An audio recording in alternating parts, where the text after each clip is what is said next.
अस्सलाम वालेकुम नाज़रीन। जियां त असां ज़िले शहीद बेनज़ीराबाद जे शहर दौड़ में रेलवे पुल ते आहियूं। अॼु 28 अगस्त 2022 आहे, जॾहिं त बारिश के बंदि थिए बि 3 ॾींहं गुज़री चुका आहिनि। लेकिन तव्हां ॾिसंदव त हेॾे पाणी अञा ताईं पाणी बीठो आहे, पाणी घटि थियो न आहे।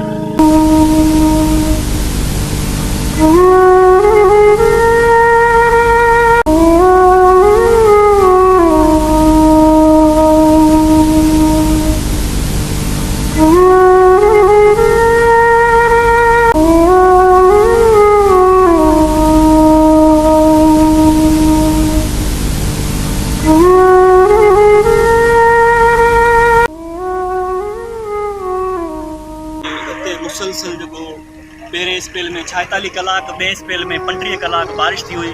उन जे करे हितां जा इलाइक़ा रज़ाबाद मुकमल तबाह थी चुको आहे।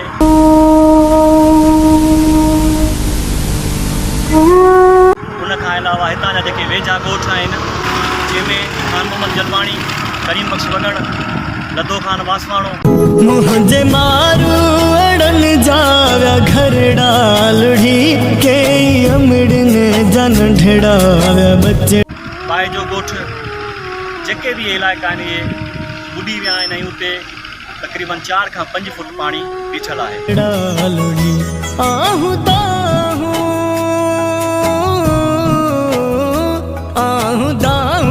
बुद्धि जी। ऐं शहर अधु मुकमल तबाह आहे। पटड़ी खां परे पासे जेको सॼो शहर आहे रज़ाबाद, उते 3 खां 4 फुट पाणी हींअर बि मौजूदु आहे।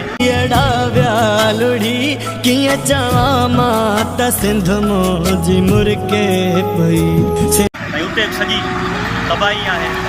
ऐं हिन जॻह ते CM साहब आयो, विज़िट बि करे वियो, लेकिन आवाम खे को बि रिलीफ न मिलियो। ख़ाली फोटो सेशन करे उहे हितां हलिया विया आहिनि। सिंध सुॾके पई, सिंध सुॾके पई, सिंध सुॾके पई, सिंध सुॾके